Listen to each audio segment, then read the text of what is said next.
What's going on, everybody? Mortem here, this time bringing you a look at Warhammer 40k Boltgun 2, a sequel, of course, to the really fun boomer shooter of just regular old Boltgun. Boltgun with, I would say, retro-inspired pixel graphics, as well as, honestly, some really great set pieces, and, of course, the backdrop of the 40k universe was a really enjoyable game, and I knew I wanted to cover it when I heard about this one, and that was pretty easy to do because, as part of the recent Warhammer Skulls event, they dropped a demo that is public. You can go check this out for yourself over on Steam, and that is, in fact, how I am bringing you this video. But I want to lead with a couple of things. One, I play these games mostly just to chill in between larger RPG reviews. I really enjoy these as just like a sort of palate cleanser, if anything else, because while there is certainly skill involved in them, sometimes it's just a lot of fun to go shoot stuff. And at the same time, I did want to mention that having played the first one, this game also does a couple of things that I was hoping to see improved, even though we'll get to the stuff that is different and changed. So first and foremost, if you watched my review of the original game, something I noted is that it was really easy to shoot enemies like outside of their arenas and stuff. Most of the time they were spawned in, not always, but in plenty of situations they were, and you could literally just snipe everybody from outside of it before you walked into it, but really that's a choice you are making, and I get that. But you also see that here in the demo, and it's actually a little more egregious here because there are multiple places where you're actually really close to enemies and they are just not responding to your presence at all, despite the fact that you can very easily shoot and kill them. Now, the second thing I wanted to mention is something I do not actually have an answer for. I don't know if they've changed or fixed this just yet, so to speak, but another interesting thing about the original game that I really just mean as interesting is that there's a super simple way to sort of break the enemy AI.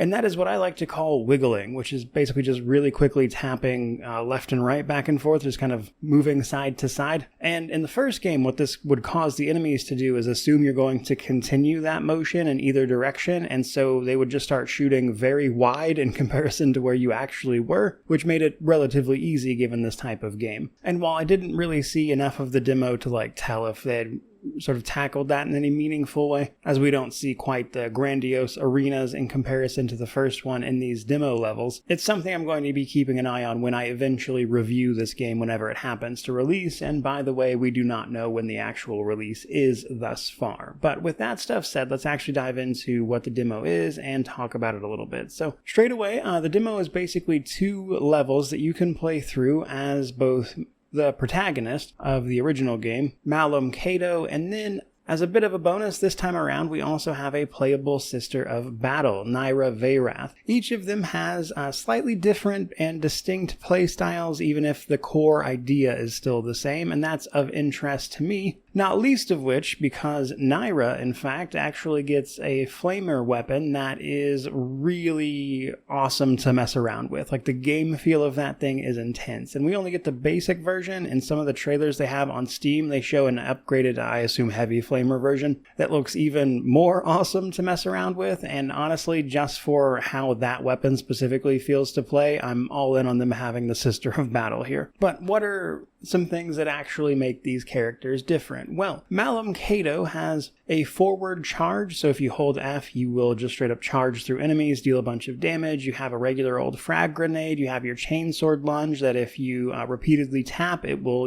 do what chainsaws do and saw into something that you're hitting. And then when you get close to death, that is to say when your health drops low, your Space Marine powers kick in and you start auto healing some things. Nyra has some different mechanics, actually. Her F ability is to slide forward rapidly, and then you can use that to leap, and you can even hold it for a timed leap. And rather than a frag grenade, she throws even larger melt-a-bombs and gets a power sword. So her base power sword attack, I would say, is better, as it just deals more individual damage, but her press and hold variation of this is actually a lunge attack as opposed to the sustained damage of Malum. And then, rather than regenerating her health the way Malum does, Nyra here regenerates her faith, or her armor, when it gets low instead. And it's probably also worth a mention, they have some slight variations to base armor and health as well. And honestly, just these 2 things alone are enough to make both of them feel distinct to actually play. Again, just the inclusion of Nyra's weapon and the flamer was good enough for me there, but I will say they do definitely share some weapons, though some of them do function differently as well. So Nyra's base weapon only has like 5 shots and you have to reload it constantly, it takes a long time to reload, and so what you're likely going to do instead is use her other weapons like that flamer or this like powered up crossbow thing that she gets in the demo as well. Now, if you've played the original game, you're probably a little more familiar with Malum's weapons already, and they feel mostly pretty good here, and it's a lot more of the same type of stuff with a couple of those added abilities tacked on. From there though, let's talk about some of the other more basic features we can expect.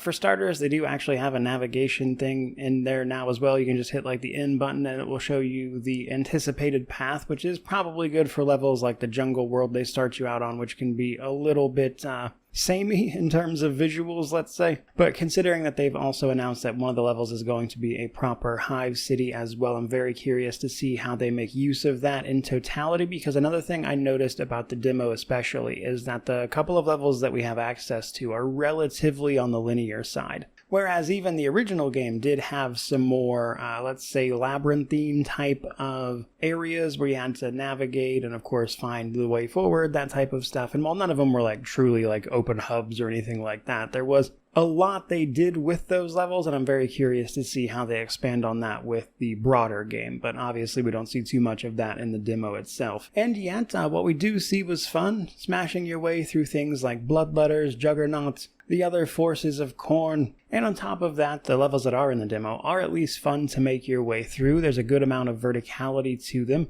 I did notice I played through each of them a couple of times actually, both for each character, but even a couple of times past that just to check out like secrets and the like, and the ice area in particular was a lot of fun. A surprising amount of like platforming and moving around and finding puzzles via like breakable walls and stuff like that in there. And overall, that part of the experience seems to be pretty good, which has me hopeful then for the sequel to be another fun take on what the original had. Now, their Steam page also mentions a couple of things, like for instance, they literally say that we'll be facing never before seen foes from different factions, and I'm curious what they mean by that. But also, very intriguingly, the Steam page mentions a branching campaign. Now, I also noticed, of course, that the demo here has you playing the same 2 levels with both characters. So when they say branching campaign, I am curious to see if the campaign branches by character, or if that's like some kind of choice you're going to make mid-campaign and you can do it either or. But obviously, those are questions I will simply have to wait and see on. But broad strokes, I just wanted to say that I really enjoyed this demo. I'm looking forward to the release of this one. It's supposed to release sometime this year. We don't have an exact release date on that just yet. I would not be surprised if they shot for the holidays, given that we don't have that release date, and Skulls would have been the place to announce it if it happened to be close. So it looks like this will be another game to have fun and chill with towards the end of the year, which might work out for me personally, because if you missed the video, I'm headed to college for the first time